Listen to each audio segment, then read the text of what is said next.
estou muito honrada de estar aqui oferecendo essa entrevista para você, porque aqui no canal da Diálogos Corajosos a gente fala muito sobre comunicação não violenta e parte da comunicação não violenta é a autocompaixão. E eu estou aqui com um mestre da autocompaixão e eu queria muito dividir esse privilégio com você, para a gente falar um pouco sobre como isso pode ajudar a sua prática de comunicação não violenta e outras coisinhas mais na sua vida. So, Chris, it's a privilege to be here with you. I'm super honored and touched. Oh, thank you, Carolina. I'm very happy to be speaking together. Thank you. So Chris wrote many books about self-compassion and self-compassion in psychotherapy as well. And the first thing I would like to ask is about the name self-compassion. Because, you know, when we talk about nonviolent communication, which it's a topic that people here relate to, sometimes people say, oh, nonviolent communication, I don't need that. I'm not violent. Why do I need that? Does it happen with self-compassion? Oh, self-compassion. I don't need that. Yes, it happens all the time because when people think of self, they think of selfishness. And when people think of compassion, they think of weakness. So when they hear self-compassion, they think selfishness, weakness, not good for me. But the research shows really the opposite. Self-compassion actually helps us to be more compassionate toward others. And it also is a strength. It allows us to cope better with difficulties in our lives, crises. So it's there's a misunderstanding about it, just like nonviolent communication.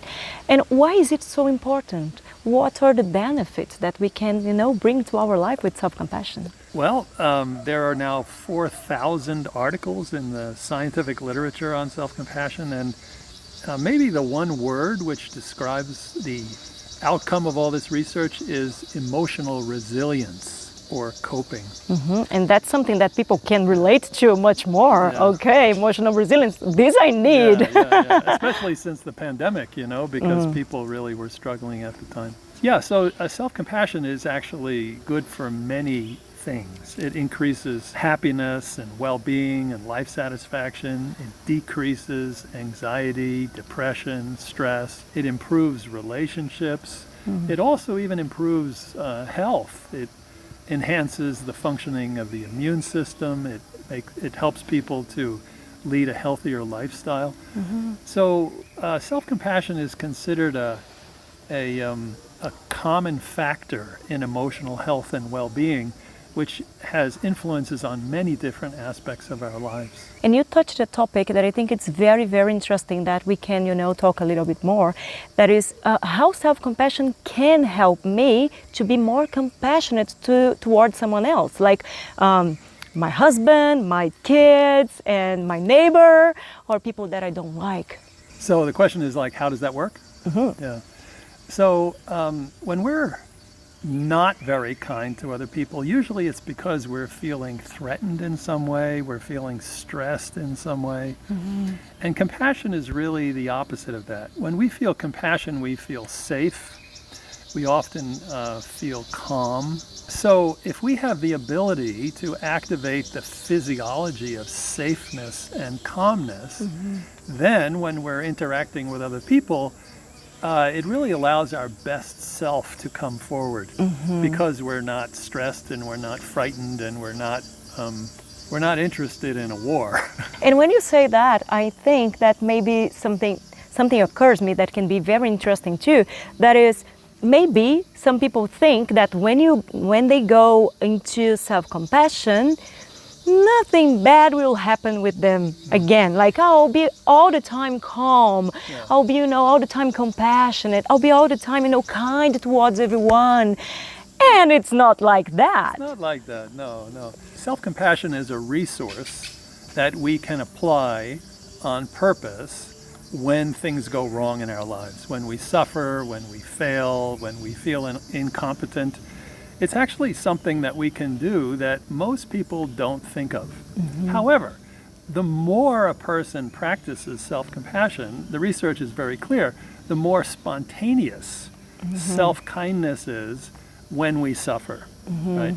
But this doesn't mean self-kindness that excludes others. It means self-kindness as a foundation for compassion for others.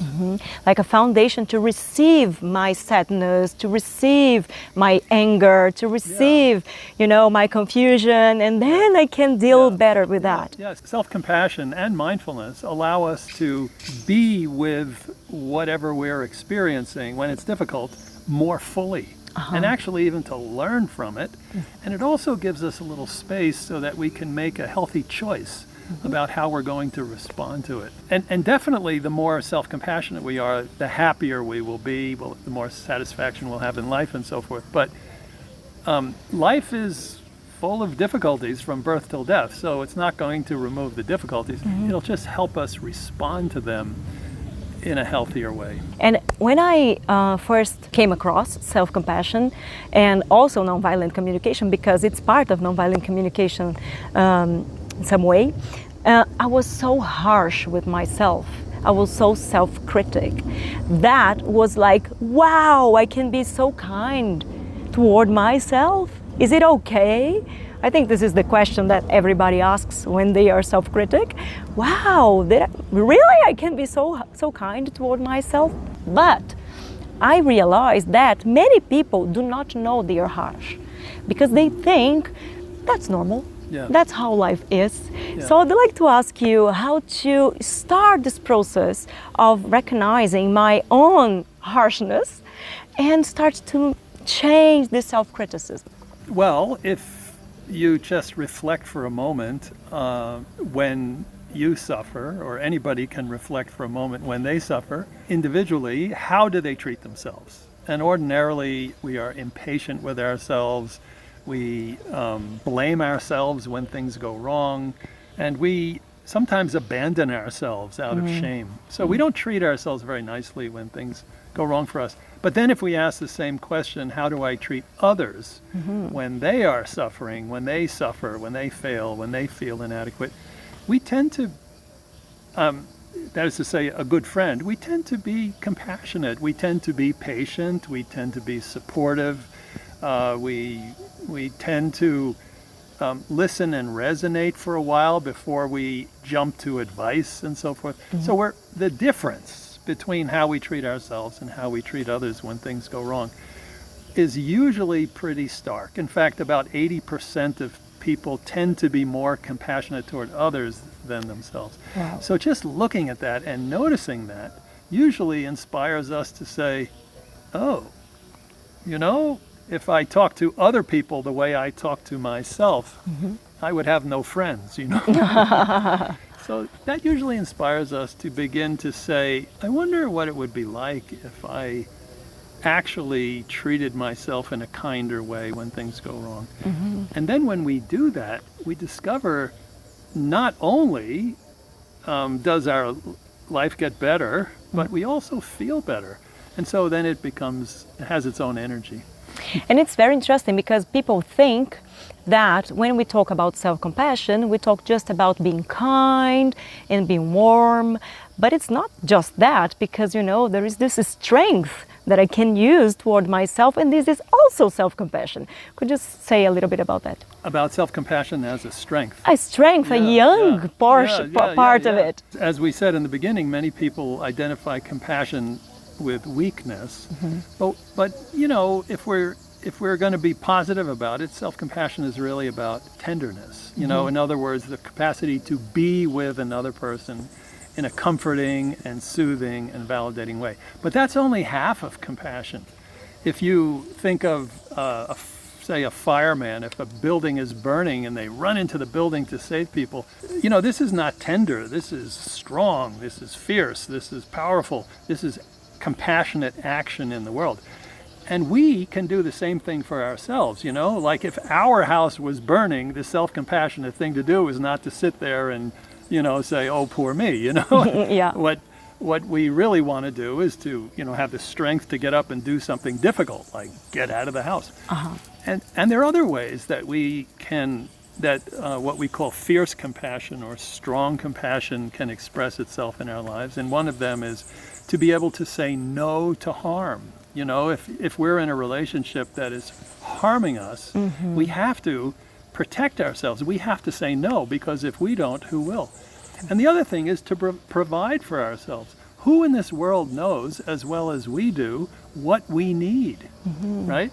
So other people can give us some of what we need. Other people can protect us somewhat, but you know, we have hands and we have minds and we have bodies. We can protect ourselves, we can care for ourselves, and actually it is necessary for a happy and full life.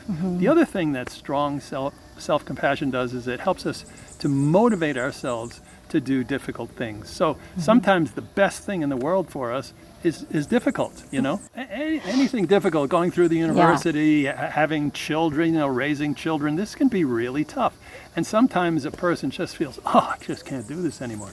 The self-compassionate thing would then be to encourage, to have the ability to encourage ourselves, to be able to say authentically something like, you know, you can do this. You know, you have the strength, you have the ability. Maybe you're tired right now. Take a rest, but then let's do it. This inner voice allows us to live our life more fully, and that's what we call strong compassion. So it's like, the way I like to translate it, it's like taking responsibility for your own life, but in a kind way. In a kind way, exactly. In a caring way, not in a critical way. And that's what makes all the difference. And I would love to hear something about shame, because I know that it was the doorway for you to find self-compassion. And I loved when you said that behind anxiety or depression, sometimes you can find shame. Can you talk a little bit about that? Maybe many people can relate to that idea that maybe behind my anxiety there is shame. Wow, what is it? Well, first of all, mostly we aren't aware when we're feeling shame. Shame is kind of invisible, and it does hold us back in life. It keeps us from living fully.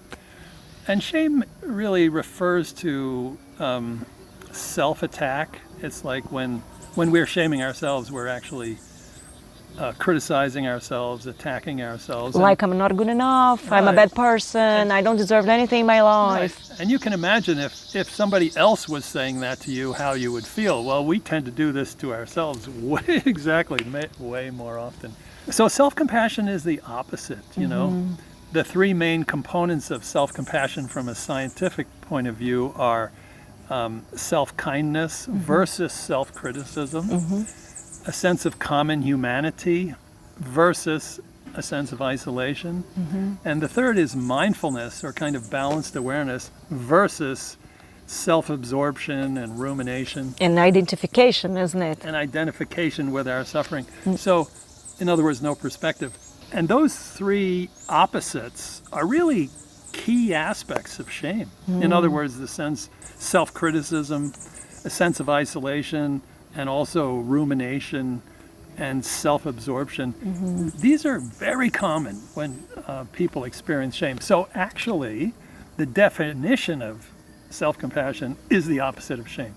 So the interesting thing that we find is that even when we don't know that we're suffering from shame, even if shame is behind anxiety or depression or anger or something, when we start to give ourselves kindness, the shame decreases.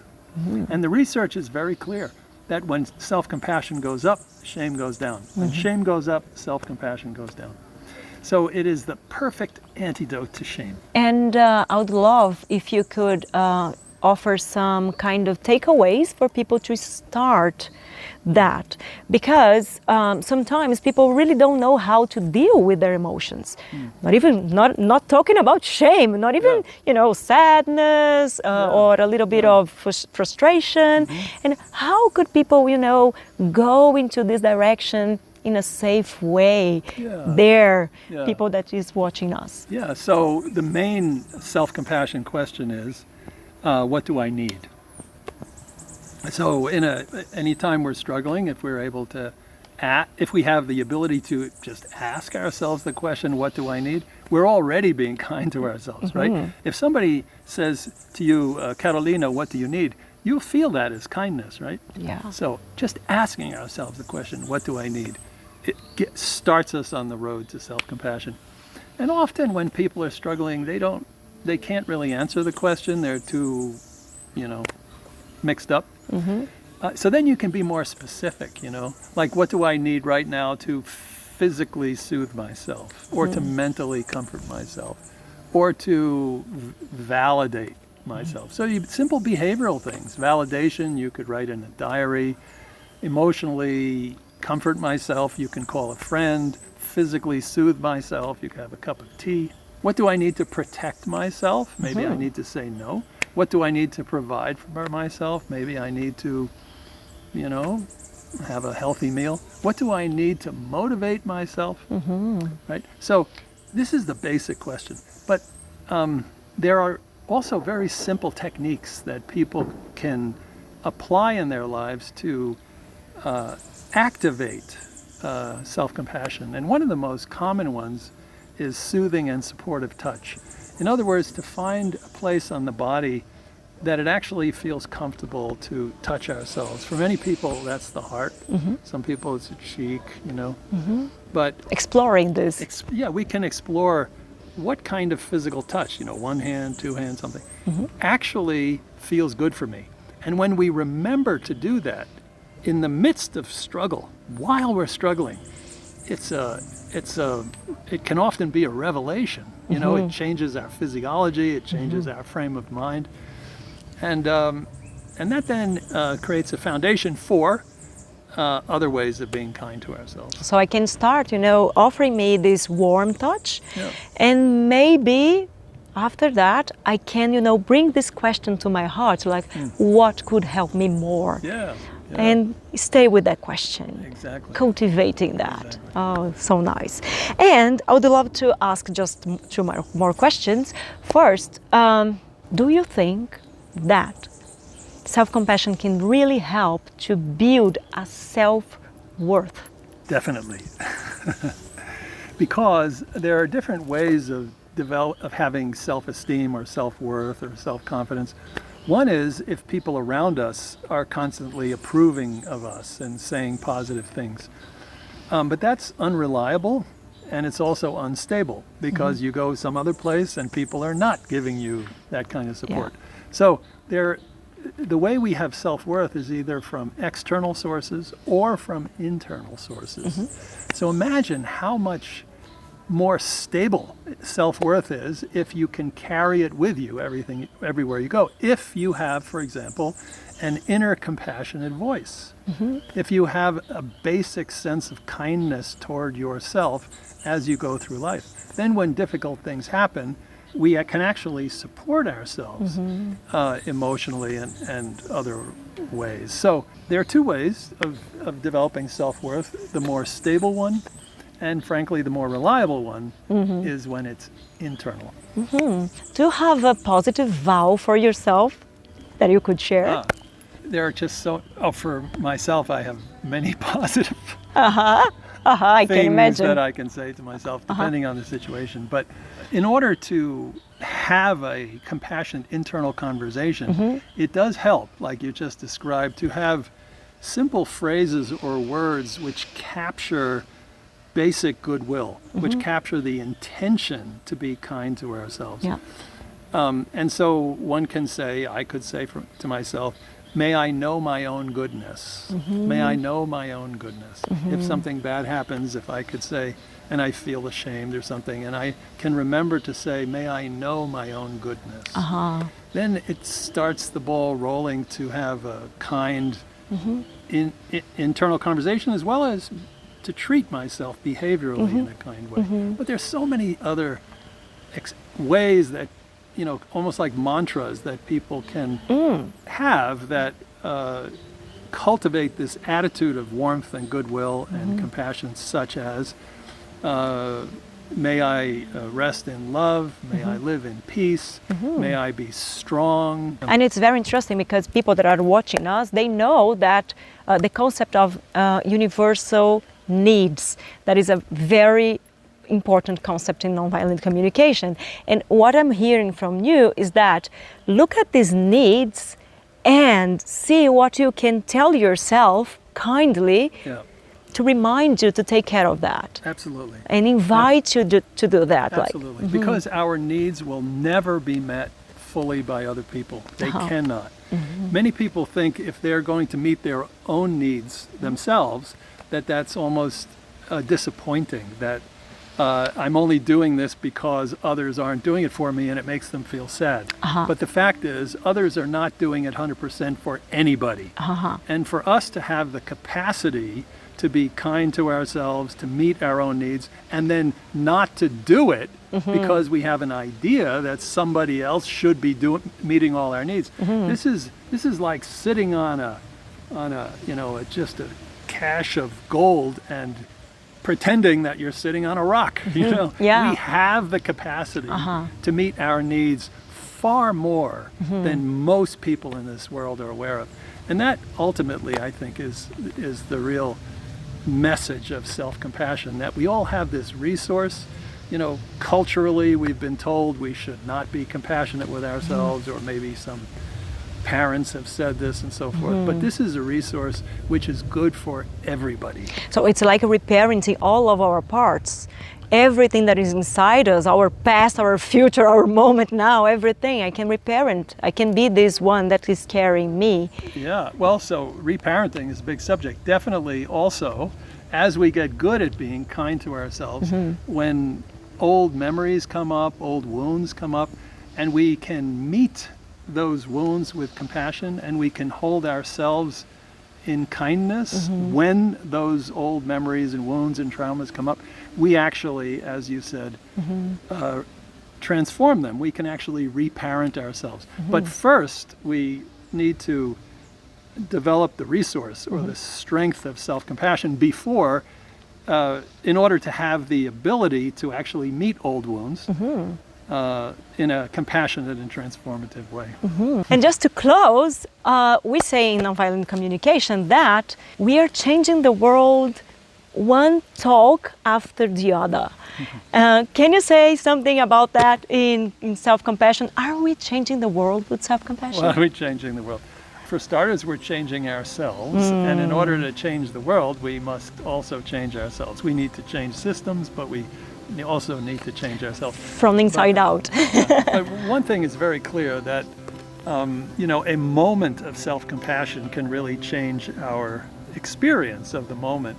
But then when we have multiple moments of self-compassion, it will change our lives. And when our lives change, then other people's lives also change. So changing the world from the inside out. Inside out, that's the way. Thank you very much. Thank you for watching.